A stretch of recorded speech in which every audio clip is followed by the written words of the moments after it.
Good morning students, शाल lesson हो गया. Now will begin with उपवास. अच्छा, किसी के पास कुछ नोट्स चाहिए, डाइजेस्ट नहीं होगा तो मुझे बोलना, मैं नोट्स सेंड कर दूंगी आप लोगों को इसमें व्हाट्सएप पे ही. हाँ, और बुक्स ले लो बाबा, बुक्स लो. बुक्स के बिना कुछ नहीं होगा तुम लोगों का. अभी यूँ एग्ज़ाम आ जाएगा और अभी बुक्स के मार्क्स, हर टेस्ट के मार्क्स लगेंगे बुक्स के अंदर, मतलब रिपोर्ट कार्ड में. 5 मार्क्स तुम्हारा बुक्स का रहेगा और 5 मार्क्स तुम्हारा ओरल्स का रहेगा. तो उसमें से हम लोगों को बुक्स मार्क्स मतलब ये देना है. तो आप लोग बुक्स ले लो, हाँ प्लीज़. और अभी रिज़ल्ट बनेगा तुरंत हम लोग को बोर्ड में सबमिट कर देना है, क्योंकि इस टाइम हम लोग की बहुत फर्स्ट टाइम ऐसा हुआ था. इसके लिए सब स्कूल्स की हालत ख़राब थी, मतलब अपनी ही नहीं थी. इसके लिए इस टाइम बोर्ड वालों ने बोल दिया है कि फ़र्स्ट टाइम में रिज़ल्ट निकालने का दे देने का, ताकि एग्ज़ाम ऑनलाइन हो ऑफलाइन हो हम लोग के प्रिपरेशन में रहे ऐसा. क्योंकि क्या है कि बहुत बार इस टाइम फॉर्मेट भी चेंज करना पड़ा. अभी अपने तो समझो लास्ट टाइम 33 बच्चे थे तो इतना मुझे दिक्कत नहीं हुआ, लेकिन बाकी स्कूल्स में तो 60 बच्चे एक क्लास में होते, उन लोगों की बहुत हालत ख़राब हो गई. तो अपने स्कूल की बात छोड़ के सब स्कूल्स मतलब परेशान हो गए, क्योंकि बार बार बोर्ड वालों ने भी फॉर्मेट चेंज करवाया था इसके लिए.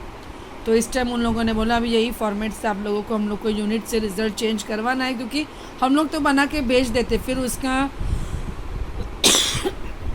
जो मतलब ग्रेडिंग रहता है 9th का और 10th का, उसको वापस उसको हाफ में डिवाइड करते, बाई 2 में डिवाइड करते और फिर उसका मार्क्स बनता है.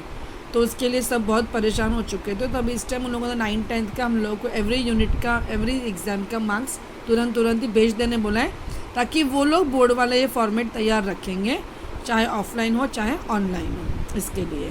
तो please take your books and be in preparation. ठीक है, विल बिगिन विद दिस लेसन उपवास. बड़ा है लेकिन अच्छा है, थोड़ा बोरिंग भी है मतलब, लेकिन इट्स ओके, इतना ही बोरिंग नहीं है.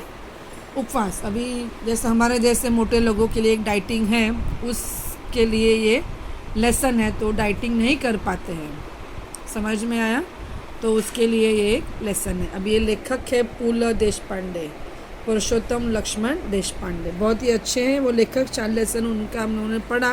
वो बहुत बड़े लेखक और उनकी कविताएं भी बहुत अच्छी अच्छी होती है.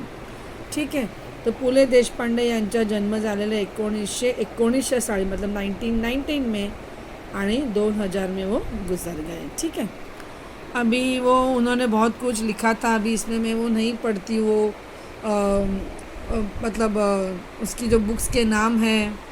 फिर वो कथाकार थे, नॉवेल लिखे थे, ग्रंथ लिखे थे, कथा लिखी हुई थी, कहानियाँ लिखी हुई थी, फिर कविताएं लिखी हुई थी. तो वो सब हमको अभी इसमें दिया है.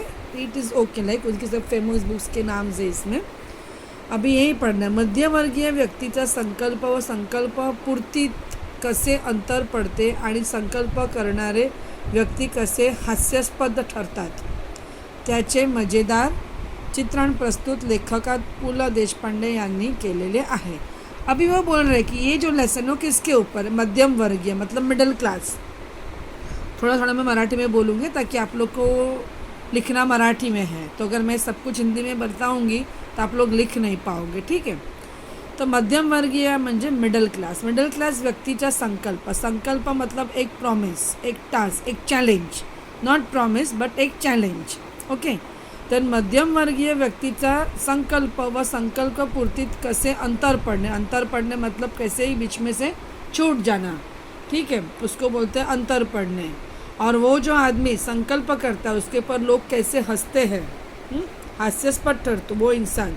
जैसे कभी कोई मोटा इंसान होगा, बोलेगा कि अभी मैं डाइटिंग करूँगा, ये कैसे भी करके 4 लोगों के सामने बोलेगा नाही मी डाइटिंग करणारच आणि माझी बॉडी उतरवणारच. आणि 4 दिवस डाइटिंग केलं आणि 5व्या दिवशी बाबा आपल्याला जमत नाही, खा कर लिया. तो वो आदमी के ऊपर सब हंसते, म्हणून त्याला म्हणतात हास्यपट ठरतात. ह्याचे मजेदार चित्रण पु.ल. देशपांडे यांनी या पाठात आपल्याला केले आहे. ठीक आहे, स्टार्ट ऑफ द लेसन. माझ्या खाजगी उपोषणाची हकीकत चाळीत जाहीर झाली आणि येता जाता ही माझी नाही ती भानगड आहे. उगीच हात दाखवून अवलक्षण आहे, पेलेलं नाही तेव्हा खाजगी झालं, अशी वाक्ये माझ्या कानावर येऊ लागली. पण मी कोणत्याही टीकेला भीक घालणार नव्हतो. 181 पौंड रात्रंदिवस ते कार्ड माझ्या डोळ्यांपुढे नाचत होते. वजन कमी झाले पाहिजे. अभी वो बोल रहा है की मी खाजगी उपोषणाची हकीकत चाळीत जाहीर झाली आणि येता जाता म्हणजे मेरी खाजगी मतलब मैं पर्सनली मैंने सोचा था वो उपपोषण मतलब मैं कम खाऊंगा, मैं डाइटिंग करूँगा, लेकिन चौल में जो रहते वो चौल में कोई बात टिकती नहीं है. बोलते ना दीवारों को भी कान होते. चाळीत पण त्याची ही गोष्ट पसरली आणि येता जाता लोक त्याला टोमणे मारत होते.